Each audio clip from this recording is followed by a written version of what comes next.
All right, thank you all. Thanks, Kirby. Glad to be back here in Garfield County. Appreciate you inviting me back. I enjoyed doing this last year. Great to be back again. So my name is Will Mixon. I work in the Colorado Office of State Planning and Budgeting. You were close, Kirby. There's a lot of words. You know, it's another one of those acronyms, OSPB.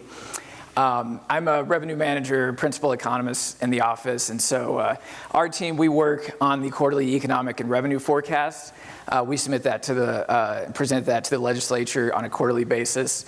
And so within that, I work in our energy portfolio, so monitor energy economics, as well as forecast and monitor state and local government, mainly state revenue impacts. So we'll get into it today. That's what we'll talk about.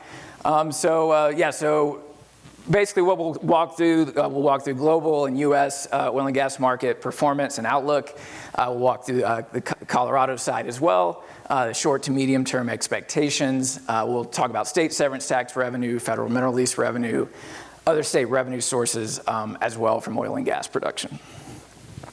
So kicking off, for the second year in a row, U.S. broke the annual crude oil production record in 2024, just like 2023. You know, it's been a solid recovery since the drop in production that you see there on the left-hand chart. With COVID, of course, production fell quite a bit, and then in 21 fell, and then has been recovering since. And for the past couple of years, it's broke the annual production record. Colorado, we've seen slower growth. It still hasn't reached back fully recovered to those 2019 levels, but we have been seeing positive growth over these past few years. Similar story on the natural gas side. The U.S. is at record levels, but Colorado is seeing mainly flat-ish growth the past few years. This past year was positive for the first time in the past few years after some negative growth. So we did see a little bump this past year, and we'll get more into what those expectations are moving forward as well. On the production side, you know, between this time last year and this time this year, we have a new federal administration, and with that, you know, there is a stated policy goal of increasing oil and gas production. But right now, there's a lot of uncertainty that's clouding that picture. The Trump administration has stated their intention to expedite increased production on federal lands, offshore drilling, provide a regulatory environment that increases production overall. They've stated intentions on increasing liquefied natural gas exports, continuing development of export terminals, making LNG deals with countries to kind of expand that piece of the pie. And they've also lifted previous freeze on LNG export permitting applications. However, growth in production is largely going to be determined by the overall market, where the prices are. And that's going to dictate a lot of industry investment. And to that end, you know, we've seen oil prices fall this month to lows not seen since early 21, following the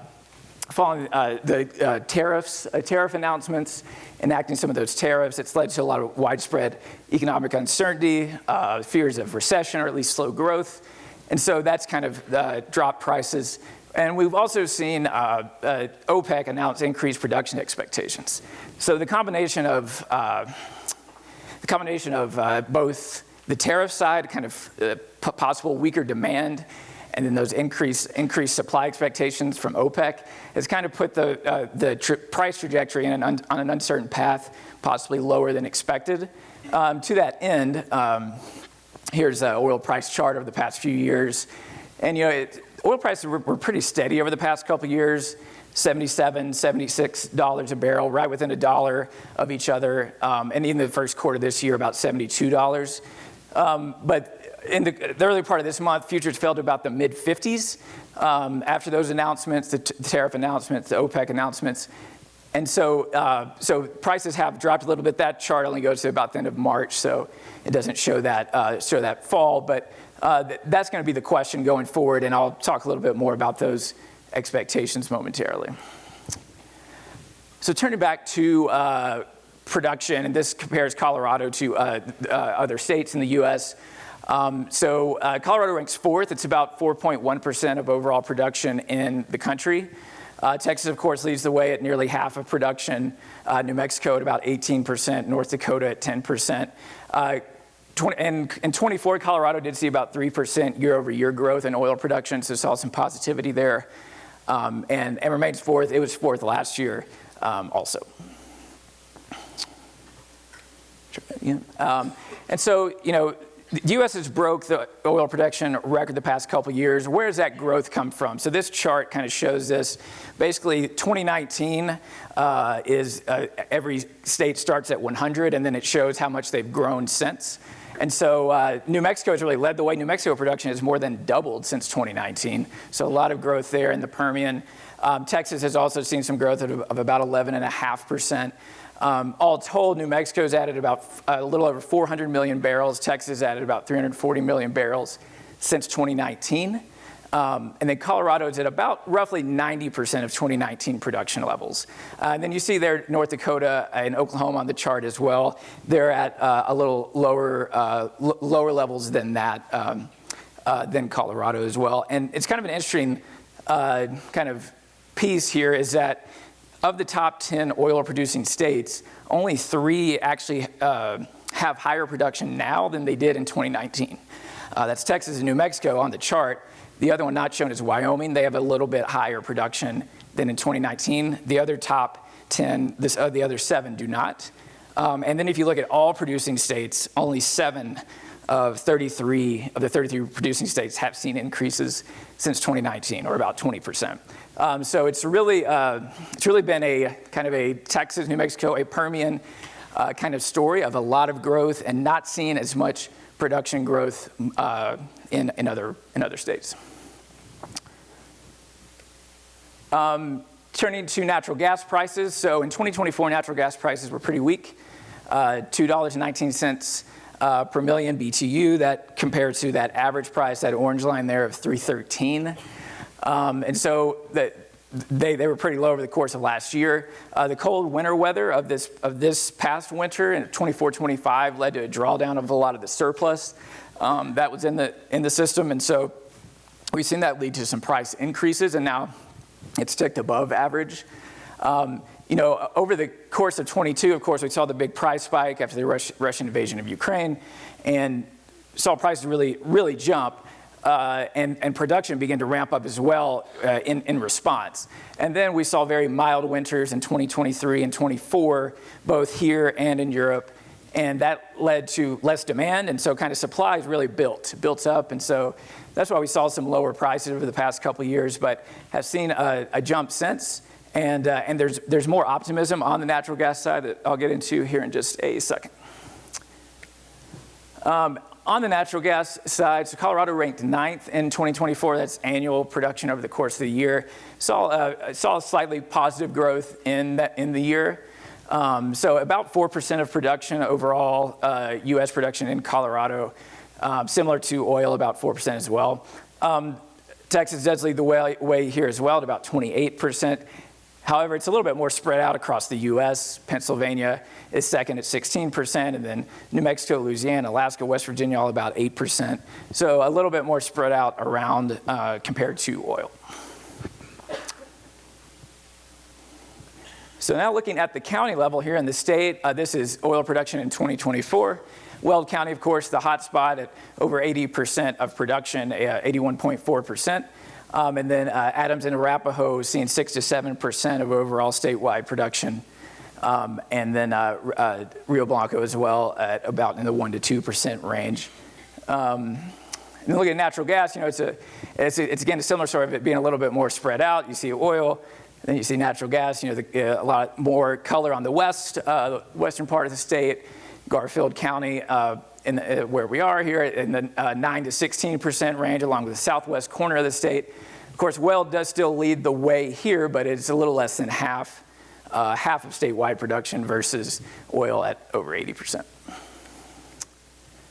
So oil production is concentrated in Weld County, of course, and the chart there, the blue bar is Weld County, the yellowish bars are all other counties. So Weld at the 81%, Arapahoe at 6.5%, third Adams at 6.2%, and Rio Blanco and Broomfield at 4 and 5. And you can also see there kind of how we've been seeing increases, year over year in production, both in Weld and the overall state since 2020 to 21. However, it still hasn't reached back to that 2019 level of the peak production here in the state. And on the current trajectory, it's been in about the 2 to 4.5% growth range the past few years. Current trajectory would put us back at 2019 levels in 2028, but that's pretty uncertain. A lot of things will drive wherever that goes, but current trajectory, that's when it would hit it. So outside of Weld, other counties have seen some significant growth. In recent years, there were some mixed results here in this past year, in 2024. But Arapahoe and Adams County both producing over 10 million barrels in 2024. And when you look at since the 2019 peak, there's been about 30 million barrels, 30 million fewer barrels produced in Weld versus 2019. But we've seen about 11 million more barrels produced in Adams, Arapahoe, and Broomfield since 2019. So offsetting a little bit of that, of the negative side, and so offsetting, mitigating some of the production loss there. In 24, we did see Adams and Broomfield with some declines, but overall, since 2019, have seen increases. So natural gas production, this breaks it out by the counties. Weld is in the blue, Garfield is in the orange color there. And so Weld leading the way at 49% of production, Garfield at 16 is second, Montezuma at third at 12, La Plata in fourth at 9%. An interesting little piece here, so most counties did actually see production declines in 24 of natural gas. Those low prices, not a big surprise. Weld actually saw an increase though, and this kind of speaks to the broader kind of story you see here on the chart from 2014 to 24. Back in 2014, Weld was about 20% of statewide natural gas production. Now it's nearly half. And a lot of that has to do with increased oil production and increased associated gas production with that. And so, primarily operators there are drilling for oil and in the process also producing natural gas. And so as those oil productions increase over the years, also seeing natural gas production increase there in Weld County. So turning to the job side, so there are fewer direct oil and gas extraction jobs compared to 2014. So back in 2014 was the peak level at nearly 11,000 there before the Shell bust there in late 14. And then so about 4,500 fewer direct oil and gas extraction jobs in the state compared to that peak. Since 21, job growth has been roughly flat, slightly declining. But an interesting piece here is that, the peak jobs in the field were in 2014. However, in 2024, oil production in the state's nearly double those 2014 levels. So we're seeing productivity gains, drilling efficiencies, technological advancements that are basically, there's more production per person now, more production per staff. So seeing a lot more efficiency there in production taking place. And then the supporting jobs, they're not shown on this chart, they're in another category, but they've fallen since the 2014 peak as well, though they have grown to over 11,000 this past year after falling below 8,000 in 2020 during the pandemic. So turning to industry sentiment. So, I led off earlier with, the change in administration and expectations of, a lot of oil and gas production incentives. However, with the price and things like that, industry sentiment has been wavering some. So the Dallas Federal Reserve produces a quarterly energy survey, and basically they ask operators how their market's doing, and they ask them kind of open-ended questions as well they can respond to. And there was a lot of negative sentiment around tariff uncertainty. And so one of the things one of the quotes there, and that's what that there is on the top, is drill baby drill does not work with $50 per barrel oil. And so I think that's kind of a lot of like what the theme was, and it's around tariff uncertainty.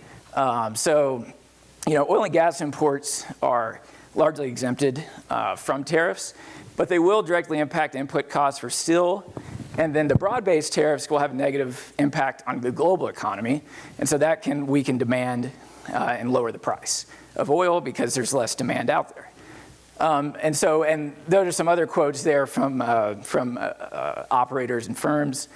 submitted into the survey. And a lot of it, the main theme is uncertainty. Uncertainty, and tariff policy. And so I think that's kind of where the next 6 to 12 months going to be the big question of where some of that lands will kind of dictate where the market goes as well. And that goes beyond just oil and gas as well. It goes to broader, it's tough to find a market that's not impacted by tariff uncertainty right now.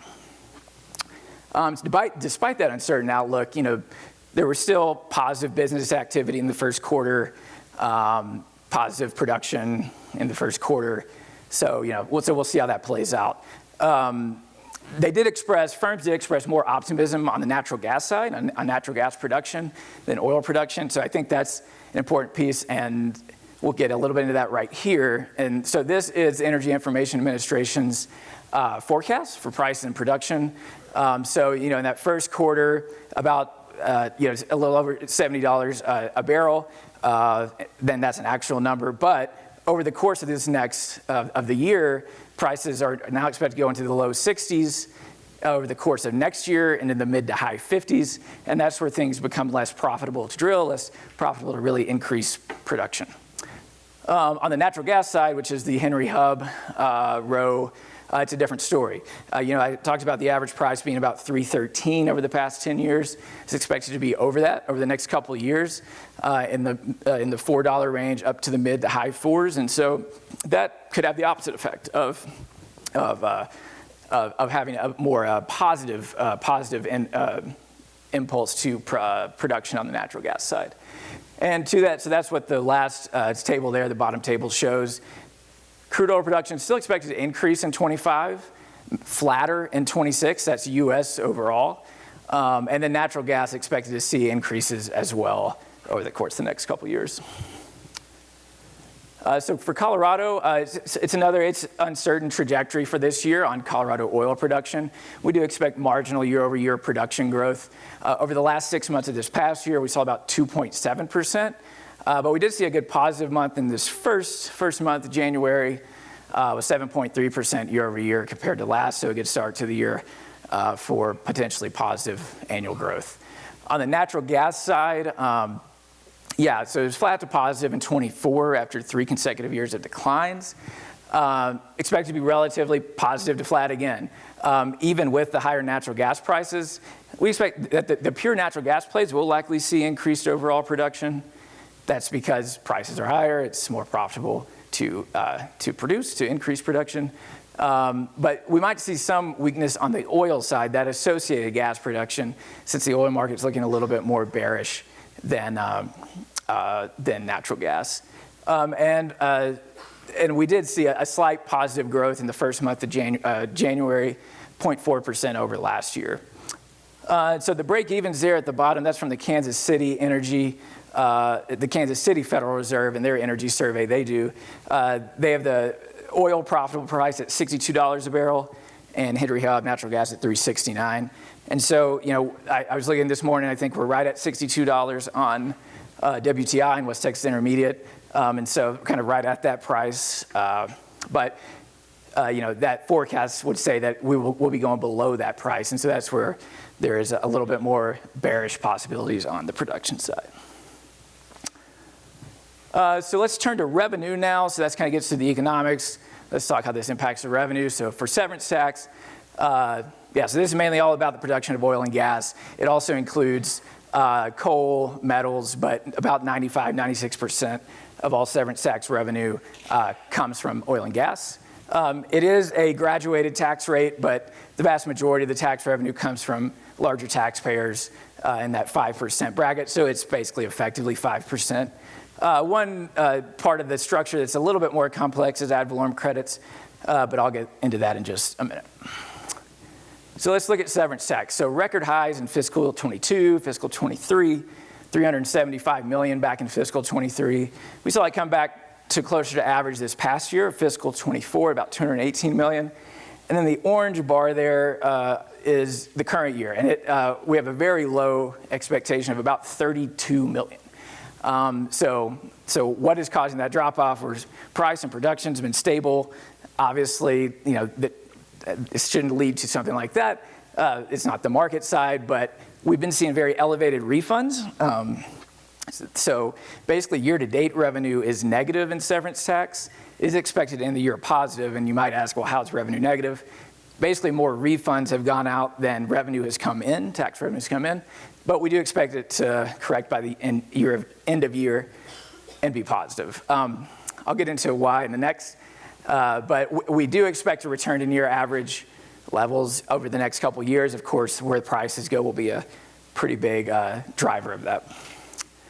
So why is it so low this year? Likely from ad valorem credit claims, and so this is oil and gas taxpayers can use their most recent property tax liability that they paid to local governments and apply that to their severance tax liability.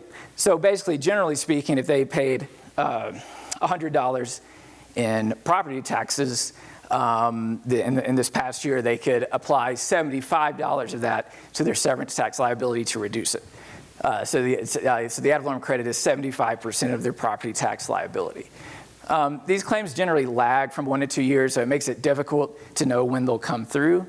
And it's important to note that, like, if everything was paid in real time, then there likely would have been lower revenue in those record years. So that 375 might have been a little lower, and then this very small low year this year would be a little higher.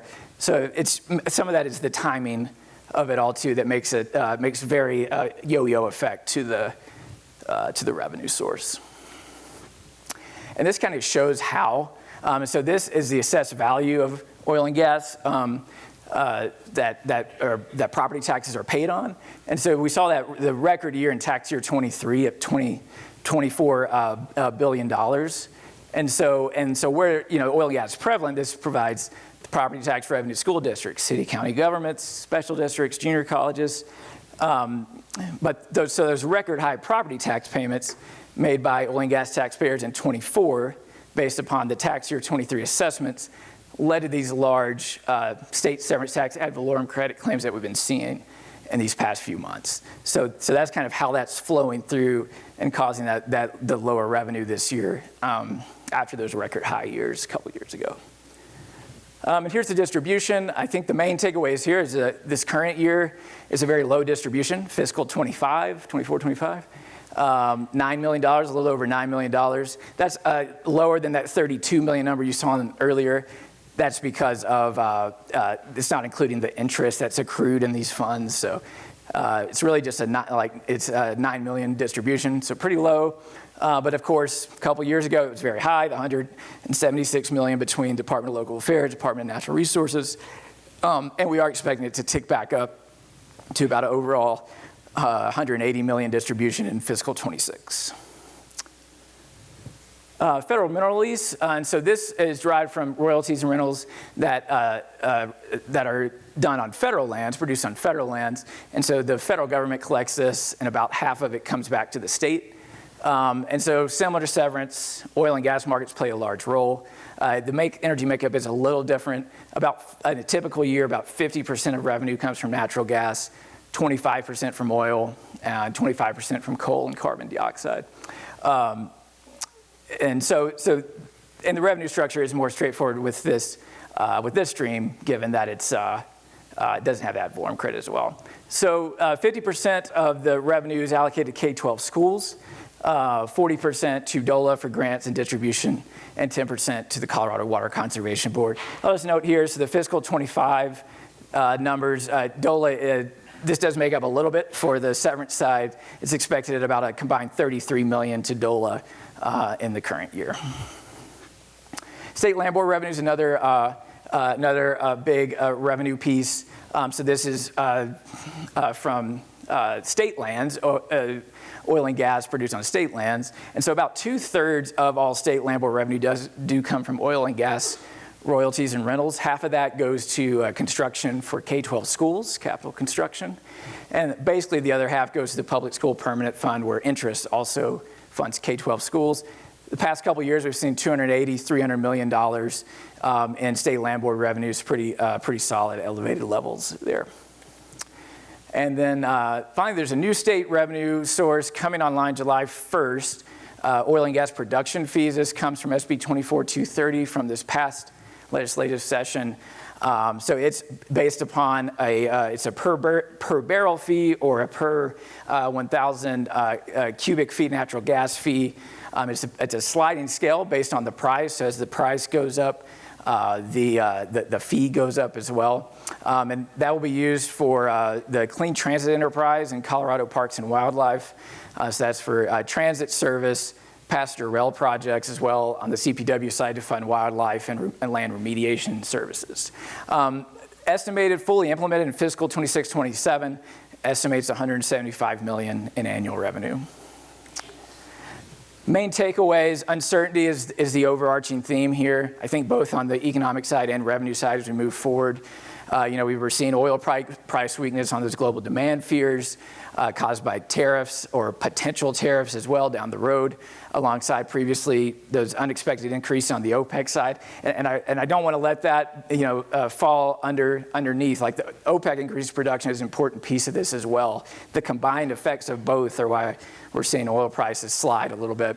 On the natural gas side, a little bit more optimism. It's more insulated from some of those oil concerns. A lot of good tailwinds there, both with electricity demand increases, as well as the LNG, the international LNG demand is optimistic for natural gas as well. And the trajectory of these markets are going to play a large role in how these revenue sources come in over this year and next. If oil prices are low and they're sustained, it will lead to lower revenue from oil and gas across the board as production falls off. And so I think the main theme is uncertainty here, and these next 6-9 months we'll be monitoring closely to see how it plays out. With that, I think that is it. And I know my time is running thin, but I can take any questions.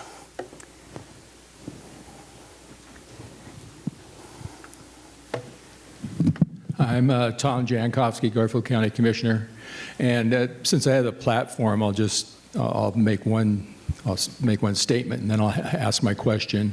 First is on severance tax, is that the governor and JBC have swept the severance tax to close their gap for their budget, and that takes it away from the local jurisdictions. So that's disappointing to us, and it falls right in there with other mandates that they have for us. But my question is, with the new drill baby drill, is Colorado left behind because of the rules and regulations and the fees that our neighbors have, such as Wyoming, Utah, don't have, such as Wyoming, Utah, and New Mexico? And that's the first question. And the second question is, I'll just leave it at the first question. Well, no, I'll ask the second question too, and that is, with the new pipeline or proposed pipeline coming out of Alaska for natural gas and LNG, will that potentially flood the market again, and we'll have more inventory more inventory? All right. Yeah, thank you. To your to the first question, I think it's difficult to say because I think the market is going to play such a huge role. If prices are in a place where it is profitable to increase drilling, then I think Colorado will see the benefit of increased production as well. Will it be to the same extent that we've seen in New Mexico or Texas? That's tough to say. New Mexico really saw just huge increases over these past few years. And so I think it's really just going to be a matter of how the market looks and where that goes. The second question on natural gas is it's another difficult one, because I think I could see it either way. I could see where there could be a lot of increased production, a lot of increased supply to the market that actually does drive down prices. However, there is so much demand out there, international demand, that we could, as a country, be exporting a lot and still, meeting the needs of domestic demand as well, and prices could remain in an elevated state. I think it's more of a long-term question, though. I think these past couple years, the next couple years, are pretty optimistic for a reason. Is that all of this probably won't play out fast enough, and there's so much demand that prices for these next couple of years do look like they'll be a little bit more elevated compared to what we've seen. But there could be, like the longer term, it's difficult to say because it will depend on how much international demand we keep seeing on LNG. And some of these tariffs and stuff to play a role as well. You know, China is, I think, in a position where they're like not taking US LNG right now. And so I don't know if that'll matter for 25 or 26, but it could matter down the road. So a lot of components. Good morning. I'm Tyson Johnston with Gunnison Energy. I had a question in regards to the data that you use to calculate your projections. Do you have access to more of the realized data that we see as operators in Colorado, such as the differentials on natural gas? For instance, this month, you know, in many markets are sub $2 of Henry Hub. Which has a massive effect not only on the fees and the proportion of fees that are being charged to Colorado operators, but also has a major impact on the numbers that you're projecting on the screen. Right. Thanks for the question. I don't have the more detailed data. We're just saying some of that top line stuff. I will say I just use Henry Hub. You know, it's kind of the benchmark U.S. Price. Certainly, operators in different regions are going to see a different price. And I do know that some of those, I think the question you raised on the fees and things like that, some of those questions are you know, I think were contemplated as far as, you know, what are producers actually getting, what price are they actually getting, and I think it was the Henry Hub was used because it was a benchmark, but certainly understand that it's going to be a different price depending on where you are and what you're getting for that. I think we have 1 minute, Kirby, or are we done? 2 minutes. Any more questions? All right, I think I'm out of here then. All right, appreciate it. Thank you.